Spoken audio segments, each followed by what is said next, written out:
স্বাস্থ্যসেবা গড়ে তুলতে নেতৃত্ব দেবেন।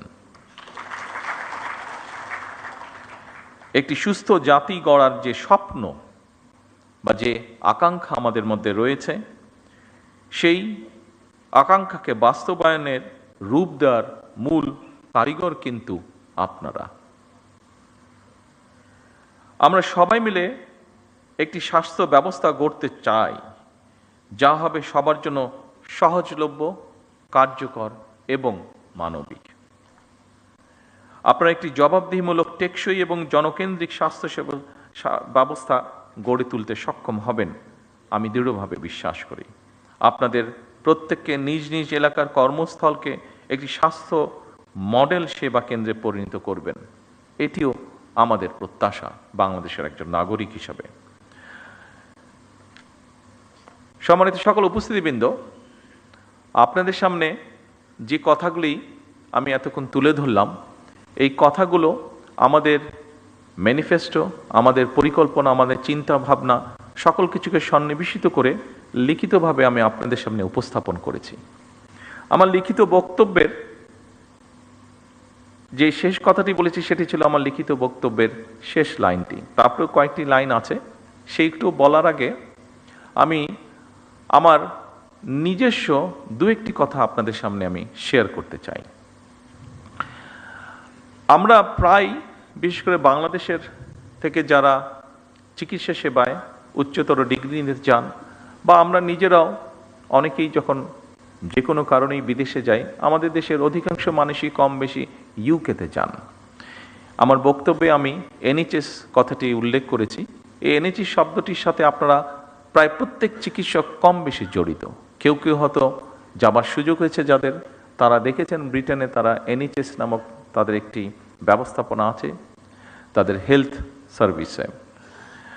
আর যাদের পক্ষে যাওয়া সম্ভব হয়নি, নিশ্চয়ই আপনারা বইপত্র থেকে অথবা সহকর্মীদের কাছে বিষয়টি সম্পর্কে শুনেছেন। আমি যেভাবে যে কোনো কারণেই হোক, রাজনৈতিক দুর্ভাগ্যবশতই হোক, আমাকে অনেকগুলো বছর ইউকেতে থাকতে হয়েছে।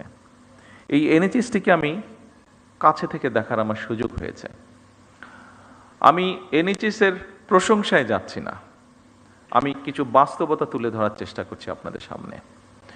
এনএইচএসটি গঠিত হয়েছিল 1948-এ, খুব সম্ভব 5th of জুলাই কাজটি শুরু করেছিল তারা।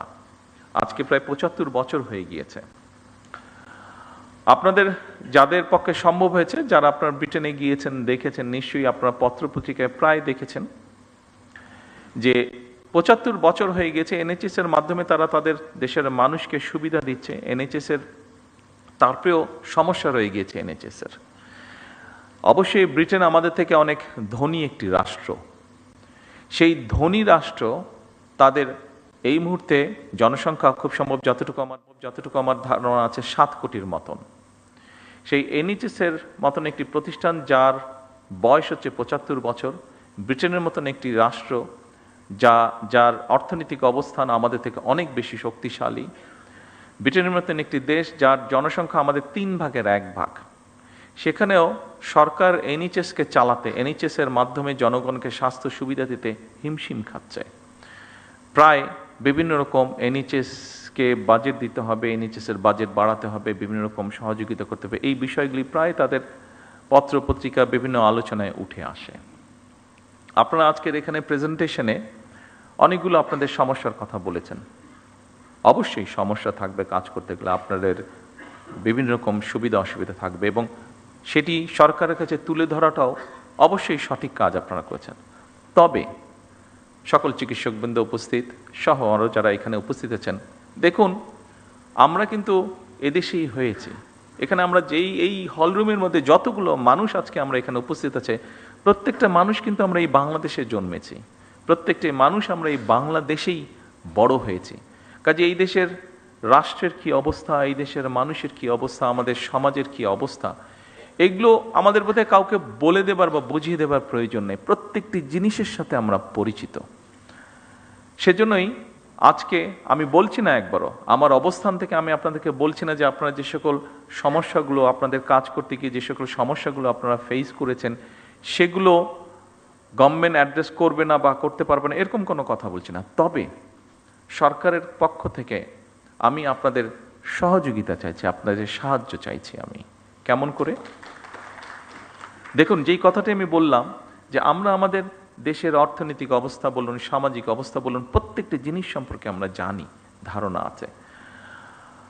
আমি আগেই বলেছি যে এনএইচএস এর মতন একটি প্রতিষ্ঠান যেই দেশে আছে সেই দেশকেও হিমশিম খেতে হচ্ছে সেটিকে সাপোর্ট দেওয়ার জন্য। তাদের থেকে অর্থনৈতিকভাবে আমরা অনেক পিছিয়ে আছি। আর এর মধ্যে কি হয়েছে না হচ্ছে আপনাদেরও কম বেশি ধারণা আছে। আমি সেই বিতর্কে যাচ্ছি না, সেই বিস্তারিত বিবরণেও যাচ্ছি না। আমরা যদি প্রত্যেকে, যেমন যেই প্রেজেন্টেশনটি প্রথম দিকে আমরা দেখেছি একটা বইয়ের বিভিন্ন পাতা, ওই বইটা মনে হয় আপনাদের কাছে আছে, এখানেও আছে, এটা 6 নম্বর পেজে স্বাস্থ্য প্রতিমন্ত্রী সাহেব, আমি ওনাকে তখন বলছিলাম যে আবর্জনার একটি উপজেলা স্বাস্থ্য কমপ্লেক্সের সামনে একটি অ্যাম্বুলেন্স দাঁড়িয়ে আছে এবং সাইডে অনেকগুলো আবর্জনা পড়ে আছে। এটা স্বাস্থ্য প্রতিমন্ত্রী সাহেব উনি বলেছেন যে এই ময়লাটাকে পরিষ্কার করার জন্য খুব বেশি রিসোর্সের প্রয়োজন নাই, এটিকে পরিষ্কার করার জন্য একটি ইচ্ছা শক্তির প্রয়োজন, এটিকে পরিষ্কার রাখার জন্য একটি মন মানসিকতার প্রয়োজন। যেটুক পরিমাণ রিসোর্স সেটিকে ম্যানেজ করার জন্য আছে, মনে হয় আপনারা যদি স্ব প্রতিষ্ঠানে চেষ্টা করেন নিশ্চয়ই সিচুয়েশন কিছুটা হলেও পরিবর্তন করা সম্ভব। আমি যদি আমার পেশেন্টদেরকে শেখাই শুধু এই অসুখে এই ওষুধ খেতে হবে, এই কাজটি করো না তাহলে এই অসুখটি হবে না, এটা বলার পাশাপাশিও আমি যদি তাদেরকে হাইজিন সম্পর্কে একটি কথা বলি, আমি যদি তাদেরকে শিখাই যে ময়লাটি কম করো তাহলেই ময়লা কম হবে, ময়লাটি কম করো তাহলেই ময়লা কম হবে, নিশ্চয়ই আপনাদেরকে আমি বোঝাতে পেরেছি যে আমি চানাচুর খেলাম, কলাটা খেলাম, এখানেই ফেলে দিলাম। এই অভ্যাসটিকে যদি কোনোভাবে আমরা পরিবর্তন করাতে পারি তাহলে ময়লাই তো কম হচ্ছে। আমরা সকলে মিলে যদি চেষ্টা করি, আপনাদেরকে আমি একটি আমার ঘটনা বলি, আমি এটি বোঝানোর জন্য বলছি, অন্য কোনোভাবে দয়া করে নেবেন না ঘটনাটি। সেটি হচ্ছে 1997 সালে একটি রোড মার্চ হয়েছিল, রাজনৈতিক একটি রোড মার্চ হয়েছিল বাংলাদেশ জাতীয়তাবাদী দলের নেতৃত্বে, ঢাকা থেকে পঞ্চগড়। বগুড়াতে নাইট স্টে ছিল, যেহেতু বগুড়াতে একদিন নাইট স্টে ছিল পুরো কনভয়ের হাজার হাজার লোকের, তো স্বাভাবিকভাবে আমি কয়েকদিন আগে বগুড়াতে চলে গিয়েছিলাম, যেহেতু নিজের জেলা, সবাই দেশের বিভিন্ন জায়গা থেকে নেতা কর্মীরা সহ সমর্থকবৃন্দ সাধারণ মানুষ আসবে ওই কনভয়েতে, কয়েক হাজার মানুষ, একটা তো ম্যানেজমেন্ট থাকতে হবে, থাকা খাওয়া সব কিছু। তো আমরা যেখানে বড় একটি স্কুল মাঠে প্যান্ডেল করেছিলাম, তো সেখানে আমরা সবাই এসে পৌঁছতে সন্ধ্যাবে, গরমের দিন, মাসটা মনে নেই, তবে সামার ছিল, গরম ছিল। তো আমরা সকল মানুষ যাতে এসে অন্তত একটু হাত মুখ ধুতে পারে, অজু করতে পারে, গোসল করতে পারে, এরকম একটা ব্যবস্থা রেখেছিলাম। তো স্বাভাবিকভাবে স্কুল মাঠ নিয়েছিলাম, মাঠের মধ্যে যদি পানি পড়ে ন্যাচারালি কাদা হয়ে যাবে, তো আমরা নিচে বালি দিয়ে উপরে ইট জাস্ট বিছিয়ে দিয়েছিলাম। তো ওই কাজটা যাদেরকে দিয়েছিলাম তাদেরকে কাজের ডাইরেকশন সব কিছু দিয়ে আমি অন্য কাজ দেখতে চলে গিয়েছিলাম। এটি সকালের ঘটনা। রাত্রে যখন আমি প্রায় 9টার দিকে আসলাম, এটি আগের দিনের ঘটনা, যেদিন রোড মার্চ আসবে আগের দিনের ঘটনা, 9টার দিকে আসলাম, দেখলাম যে ইটগুলো নিয়ে আসা হয়েছে, যাদেরকে ইটের কথা বলেছে আমাদেরই এক নেতা ছিল, তার ইটের ভাটা ছিল, সে বলেছে যে আমি ইট দেবো। ঠিক আছে, ভেরি ওয়েল, তাহলে আমাদের ইট আর কিনতে হয়নি। তো আমি এসে দেখলাম যে ইটগুলা এসে ইট ভাটা থেকে এসে এক জায়গায় স্ট্যাক করে রেখে গিয়েছে। তো আমি বললাম যে কী ব্যাপার, এগুলো বিছানো হয়নি কেন? তো তখন আমাকে সবাই বললো যে লেবার যারা আসার কথা ছিল এখনো আসেনি, হয়তো আসবে তারপরে বিছাবে। তো শুনে আমার মেজাজটা একটু খারাপই হলো। আমি কাউকে কিছু বললাম না, আমি চারিদিকে আমাদের নেতাকর্মীরা আছে, আমি হাঁটা ধরলাম স্টেকের যেখানে ইটগুলা সব রাখা ছিল, আমি গিয়ে 2 হাতে 2টা ইট ধরে, এখানে শালম আছে, খুব সম্ভব ওর বোধহয় ঘটনাটি মনে আছে, আমি 2 হাতে 2টা ইট নিয়ে যেখান থেকে বিছানোর কথা ছিল ওখানে আমি বিছানো ধরলাম। স্বাভাবিক আমি যখন ইট নিয়ে আসা যাওয়া শুরু করেছি, সব নেতাকর্মী 2টা করে ইট ধরলো। বিশ্বাস করবেন 1 থেকে 1.5 ঘন্টার মধ্যে পুরো কাজটা কমপ্লিট হয়ে গেল।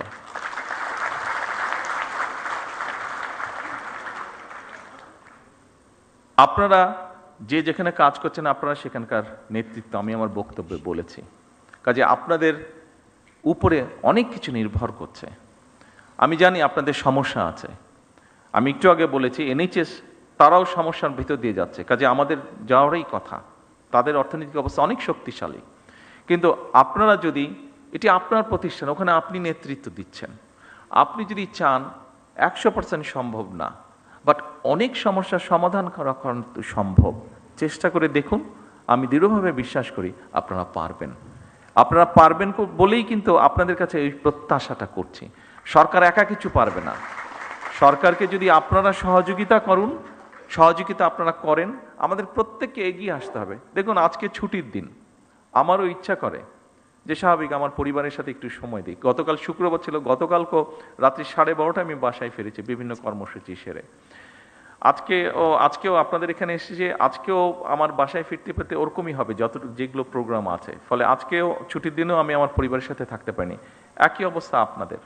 কিন্তু যে কথাটি আমি বলতে চাচ্ছি, দেশটি তো আমাদের সবার, দেশটি আমাদের সবার। আমরা সকলে মিলে যদি চেষ্টা করি একটু একটু করে, আমি বলছি না যে আপনারা সবাই একজনই সব করে ফেলবেন, কিন্তু সবাই যদি একটু একটু করে আমরা করি, একটু তো পরিবর্তন নিশ্চয়ই হবে। কেন হবে না? অবশ্যই হতে হবে। অন্য দেশের মানুষ যদি পারে, আমরাও পারবো। আমি সংক্ষিপ্ত একটি ঘটনা বলে, এই ঘটনাটি 2 দিন আগের ঘটনা, সংক্ষিপ্ত একটা ঘটনা বলে আমার বক্তব্য শেষ করব, কারণ সময় চলে যাচ্ছে, আপনাদেরও কাজ আছে, যেতে হবে। ঘটনাটি হচ্ছে, আপনাদের একটি নামের সাথে মনে হয় আপনারা সবাই না হলেও বেশ কিছু মানুষ পরিচিত আছেন। ফাতেমা নামে একটি নাম। এই মেয়েটি আমার আম্মার সাথে জেলেও ছিলেন। যেহেতু আম্মা অসুস্থ ছিলেন, ও অনেক বছর ধরে আছে, আমাদের পরিবারের একজন সদস্য হয়ে গিয়েছে সে। তো এখন 2 দিন আগে তার এক আত্মীয়, ওর বাড়ি বরিশালের দিকে, তো 2 দিন আগে তার এক আত্মীয়, আমরা এখানে প্রসূতি মায়ের কথা বলেছি, তার এক আত্মীয় তার এরকম কমপ্লিকেশন দেখা দেবার পরে হাসপাতালে নেওয়া হলো। হাসপাতালে নেওয়ার সাথে বরিশাল হাসপাতালে নেওয়া হলো। বরিশাল হাসপাতালে নেওয়ার সাথে সাথে তারা বললো বিভিন্ন রকম কমপ্লিকেশন, ওখানে ইনকিউবেটর বলতে আপনি পাঠিয়েছেন না একমিশন, তো নেই, তাকে সাথে সাথে ঢাকায় রেফার করা হচ্ছে। কিন্তু আমি যতটুকু শুনছি, আমি তো আর ডাক্তার না, বাট আমি যতটুকু বাসায় যাওয়ার পরে আমার স্ত্রীর কাছে শুনলাম যে সামান্য বেসিক জিনিসটাও ওখানে দেওয়া সম্ভব হয়নি বা দিচ্ছে না, ঢাকায় সাথে সাথে পাঠিয়ে দিচ্ছে। কিন্তু ফাতেমা স্বাভাবিকভাবে আমার ওয়াইফকে বলেছে, উনিও 2-1 জনের সাথে কথা বলেছেন, সেই জন্য ফাতেমা সেই আত্মীয় খুব স্বাভাবিকভাবে বেটার চিকিৎসা পেয়ে গিয়েছে। কিন্তু প্রশ্নটি সেটা হচ্ছে, সবাই তো ফাতেমা না, বা সবাই ফাতেমার আত্মীয় না। ফাতেমার আত্মীয় হয়তো সে যেহেতু ফাতেমা ছিল, সেই জন্য আমার স্ত্রী ঘটনাটি জানতে পেরেছে, স্বাভাবিকভাবে উনি টেক কেয়ার করেছেন। তার আত্মীয়টা বাচ্চাটা হয়েছে, বাট অসুস্থ, তারপরেও মোটামুটিভাবে ম্যানেজ করা গিয়েছে, ঢাকায় আর আনতে হয়নি খুব সম্ভবত, যতটুকু আমি জানি। আর সামহাও মিনিস্টার সাহেবও জানার পরে উনিও কিছুটা ইন্টারফেয়ার করেছেন, ফলে এখান থেকে সাথে সাথে একটা মেশিন বোধহয় ছিল না, মেশিনটা বোধহয় পাঠানো হয়েছে। ফলে ওর আত্মীয়র বদলতে অনেকগুলো শিশু এখন সেই সুবিধাটা পাবে, অনেকগুলো শিশু সেই কষ্ট থেকে বা সেই সমস্যা থেকে, সেই বিপদ থেকে বেঁচে যাবে। কিন্তু যেই কথাটা আমি বলতে চাইছি, ওখানে যারা দায়িত্বরত ছিলেন, তারা যদি আরও একটু যত্নশীল হতেন, তারা যদি আরও একটু কেয়ারফুল হতেন, তাহলে হয়তো অনেকগুলো সমস্যাকে এড়ানো যেত। সব না হলে অনেকগুলো সমস্যাকে এড়ানো যেত। আপনাদের কাছে আমার অনুরোধ থাকবে, এই দেশের একজন নাগরিক হিসাবে আমাদেরকে সাহায্য করুন, সরকারকে সাহায্য করুন, যেন আমরা কাউকে ফাতেমার আত্মীয় হওয়ার প্রয়োজন হবে না। যে কোনো মানুষ যাতে মিনিমাম হলেও চিকিৎসা সুবিধা দিতে পারেন। আর আপনাদের যে সমস্যাগুলো আছে, আপনাদের কাজ করতে গিয়ে যে সমস্যাগুলো আছে, আপনারা এখানে উল্লেখ করেছেন, সেই সমস্যাগুলো একবারে আমাদের পক্ষে সমাধান করা সম্ভব না, এটি আপনারাও বুঝতে পারেন। তবে প্রথম যেই সমস্যাটির আপনারা কথা বলেছেন, নিরাপত্তা আপনাদের একটি বিষয়, যেটিতে প্রথমেই আপনারা হাততালি দিয়েছেন, আমি জিজ্ঞেস করলাম যে ওটাতে আপনারা হাততালি দেন, খুব সম্ভবত 3 নম্বর পয়েন্ট ছিল বোধহয় ওটা। এই 3 নম্বর পয়েন্টটি, এখানে স্বরাষ্ট্রমন্ত্রী সাহেব আছেন, ওনার সাথে আমি আজ না হয় কালকেই স্বাস্থ্যমন্ত্রীকে নিয়ে, প্রতিমন্ত্রীকে নিয়ে এবং সেক্রেটারি সাহেবকে নিয়ে ইমিডিয়েটলি আমি স্বরাষ্ট্রমন্ত্রী সাহেবের সাথে বিষয়টি আলাপ করব। কারণ স্বভাবতই আমি যদি আমার নিরাপত্তা নিয়ে চিন্তিত থাকি, অন্য কোনো কাজে আমি কনসেন্ট্রেট করতে পারবো না। সেই জন্য আমরা সরকারের পক্ষ থেকে চেষ্টা করব এই বিষয়টি কিভাবে ইমিডিয়েটলি অ্যাড্রেস করা যায়। বাকি সমস্যাগুলো ইনশাল্লাহ পর্যায়ক্রমিকভাবে, একটি দুঃখজনক দুর্ঘটনা ঘটেছে, সেটি